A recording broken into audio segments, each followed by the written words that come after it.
So today's episode, you guys, is probably going to be the most boring episode that you watch, but that is okay because it's super informative and important that you know these key steps.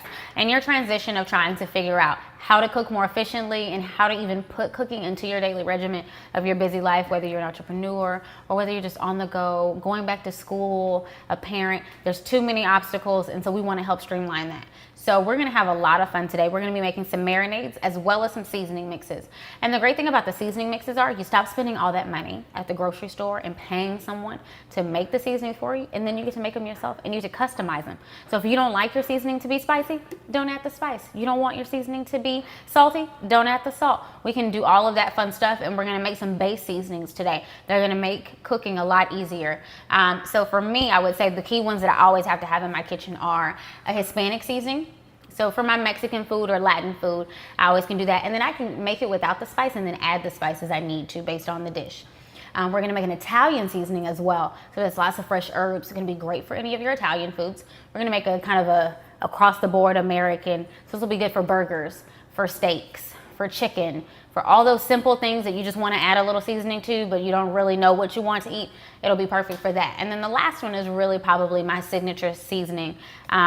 It's my go-to. I put it on anything, eggs, croissants, random things. I might throw it in a drink or two. No, I don't do that. But it's just really my go-to. So I like it in a lot of different things. So for this particular part, you don't have to have a food processor, but you will need a blender at least. It doesn't have to be expensive, whatever you have. But we're gonna get started. The first one we're gonna be making is our green sauce. That particular marinade, even though it has cilantro in it, does not have to be Mexican inspired. It's actually really good on a lot of different things. And all of these marinades and seasonings are gonna be good across the board for fishes, shrimp, steaks. And you'll see here in other episodes that we actually utilize those seasonings. And you'll see me reference the Italian seasoning or the pre-made seasoning, so that way you guys can know when to use those versus the list of spices that we have listed as well. So for our green mix, we're gonna get started with it. And we've already cut up about a half of a white onion.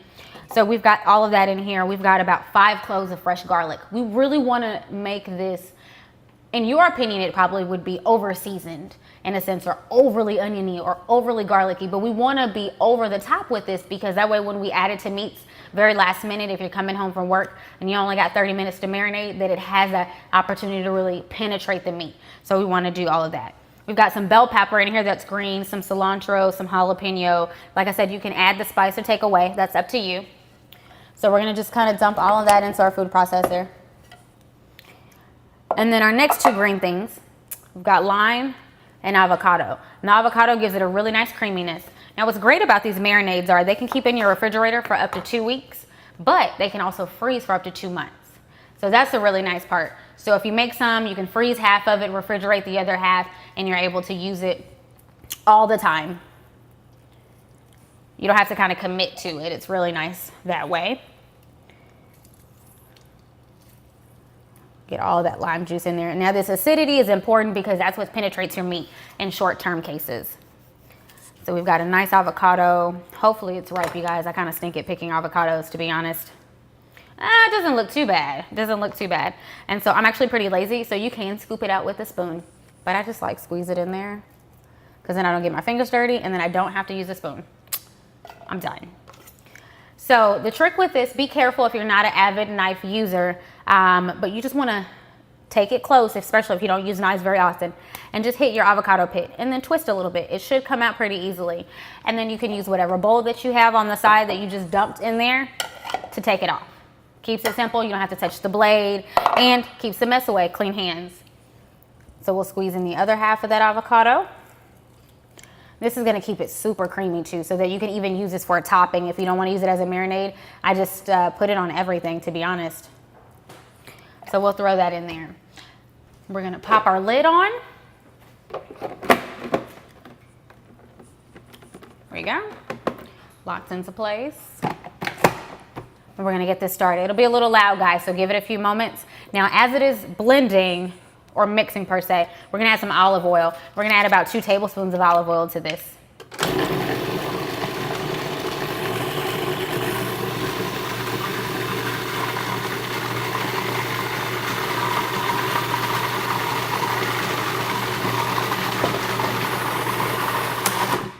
Now you can check the creaminess, but you want it to be very creamy, very buttery. And we're not adding any seasonings to these. These are literally going to be fresh vegetables and herbs, nothing else to these. So that way you get the most bang out of your buck with these. And that way they're more transformable. So that way you're not stuck with this same Hispanic flavor. Maybe if you want to do it a little bit different, you can season it differently, and that helps transform the meal itself. So I'm gonna grab a spatula, clean my food processor, pour it in our cup, and then we're gonna start with our white sauce. So for our next one, I call it my white marinade. And so really this one is just super oniony, super garlicky, with a little bit of cream in it, and then some olive oil. So we keep it super simple. So we're gonna take our half of a chopped onion, about 8 cloves of garlic in this one. So it's got all the onion power you need and all the garlic powder you need. So that way in your seasonings, you don't really have to add them if you don't want to, but I still like the flavor. And so in this one, I'm gonna tell you, that's it, guys. We just put that garlic in there and that onion, and we'll get it started. We're gonna add about a 1/4 cup of the heavy cream.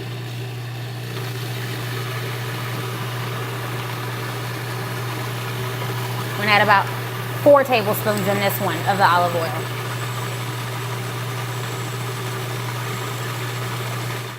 All right, let's see how that looks. You might have to pulse it a few more times depending on the texture that you get, but this looks perfect. Now, when you first open it, it will kind of slap you in the eye a little bit, make you cry for a second, but that's a good sign. That means it's plenty flavorful. We're gonna get this in our cup. It's perfect, you guys. So we've got a nice white marinade and a nice green marinade. And now we're gonna move on to our spices. So we're gonna start, guys, with our Hispanic seasoning, our Latino seasoning. So it's gonna depend on what you're making specifically. So we're gonna incorporate pretty much all of these seasonings except for cumin automatically. I think cumin can overpower certain dishes, and so I like it in some and don't like it in others, and so we leave it to the side. But all of the rest of these are core components for me. Now, depending on your dietary restrictions, so whether you're trying to be healthy or whether you're not, will depend on what kind of salt that you start with as your base. So of course we have some iodized salt that you can use if you're not on a diet, or if you don't have to worry about any health conditions. But if you do, then you want to start with some sea salt instead. Okay? So I'm gonna go ahead and do iodized in these particular ones, but like I said, either one is fine depending on you. So we're gonna start this, and we're gonna do a whole 1.5 tablespoons of the sea salt. Of the regular salt, sorry guys. Now again, if you have dietary restrictions, you want to use less salt in your mixes if you have dietary restrictions. So we've got some onion powder, and we're going to add a tablespoon of onion powder, tablespoon of white pepper, half a tablespoon of light chili powder. And then I have the fun one, which is the dark chili powder. It's smoky, it has a lot of flavor behind it. I'm gonna do a half a tablespoon of this one as well. Okay, and so here we're not gonna use too much of the black pepper. We don't really need too much of it. And so we're just gonna use 1/4 tablespoon. Add that right in. So now we have some oregano. Now there's Mexican oregano and then there's regular oregano. There is a difference, don't get me wrong guys, but if you can't get Mexican oregano at your local market, it's not that big of a deal. Use some regular oregano, but both are great. And so we're gonna add a whole tablespoon of the oregano, because you've gotta have some fresh herbs in there, because otherwise it's just not gonna be as good. So literally done with that seasoning. You can put your little lid on it, shake, because that gives you a nice mix, and we're ready to go. Okay guys, so our next one that we're gonna be working on is gonna be our Italian blend. So this one's a little subjective as well. All of these seasonings are. It's gonna depend on what you enjoy the most. So again, we'll talk about that salt. It depends on you and your dietary restrictions. But we're gonna start with some iodized salt, and we're gonna use a tablespoon. Now I know you guys are seeing me not measure this, and that's just because I make these seasonings all the time at home. And you'll do the same thing after a while. You get into a routine, it becomes 1,000 times easier to do. And so we're gonna add a tablespoon of onion powder. We've got some regular chili powder. We're gonna add a half a tablespoon of that. Right in. We got some oregano. And this we're gonna add about 1/4 tablespoon, so not too much. Black pepper, half a tablespoon. We've got some basil, which is Really tasty. And you can do any of the herbs fresh or pre-bought. It's gonna be whatever's easier for you. I like a combination. And so we're gonna add about a half a tablespoon of the basil in there. So this one comes pre-mixed, and you can get Italian seasonings pre-mixed. It does not have any salt, which is the key thing. So just make sure that you're buying anything that's pre-made, make sure it doesn't have any salt. And this is a combination of rosemary, thyme, parsley, and I'm forgetting one, you guys. Oh my gosh, what is it? Something, and it'll come to me in a moment.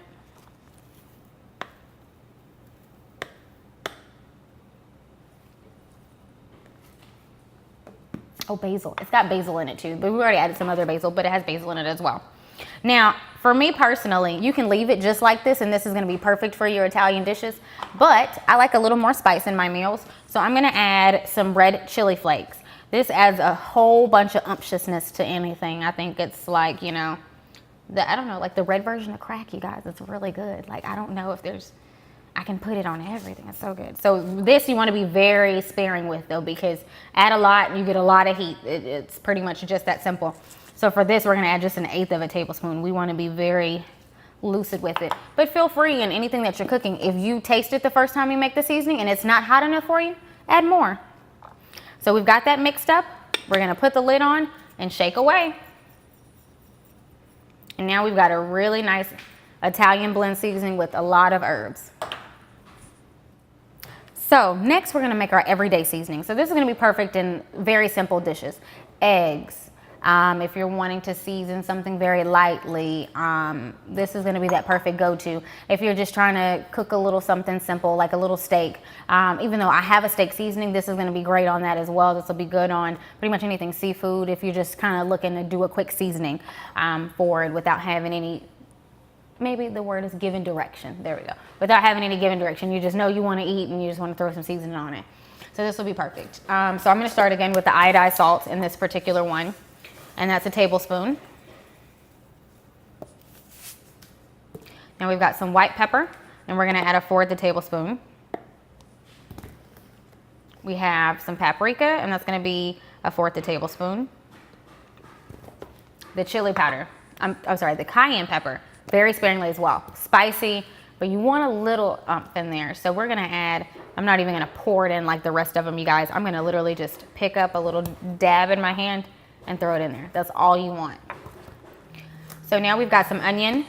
We're gonna throw our onion, granulated onion in there. So these are not, again, anything is not salted. We don't wanna do that. We don't wanna include salt in any of the seasonings for anything. So we got some fresh cracked pepper. We've got 1/2 tablespoon. And we did 1/2 tablespoon of the onion as well, guys. And then we're gonna actually do a whole tablespoon of the garlic. You can't go wrong with garlic in anything, to be honest with you.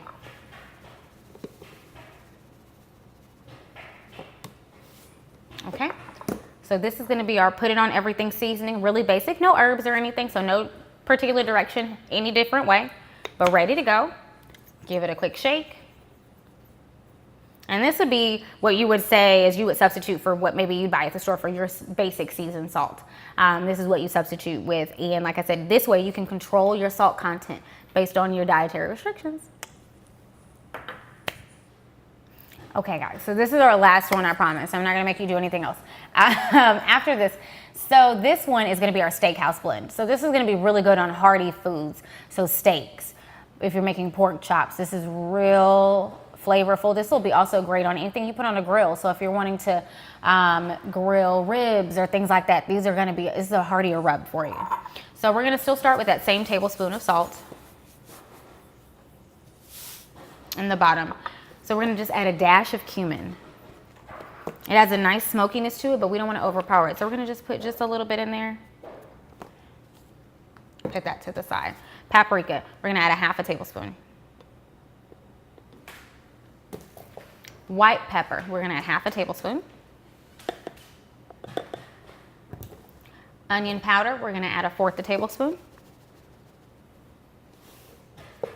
So we have two types of black pepper in this particular one. We have a coarse ground black pepper, which would be like your fresh cracked pepper if you were putting in a meal. And then we have regular ground pepper that you would get in a little container. So we're gonna add both to this one because we wanna make sure you can taste all that pepperiness in a steak. And so here we're gonna add half a tablespoon of coarse ground black pepper. And then we're gonna add 1/4 teaspoon of ground regular black pepper. They do serve different purposes. We've got our garlic, which again, can't go wrong with, and we're gonna add half a tablespoon of that.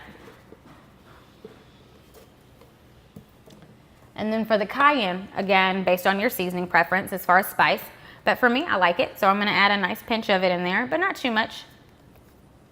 And then the chili powder, but this is the smoked chili powder. This smoked chili powder is gonna give it that oomph and that secret that maybe everybody else is missing with their steaks. And so we're gonna add maybe 2 good pinches of that in there. And that is it to this one, guys. And we're gonna shake it up. We've got a nice steakhouse blend. And I can't wait to put that on a steak here in a little bit.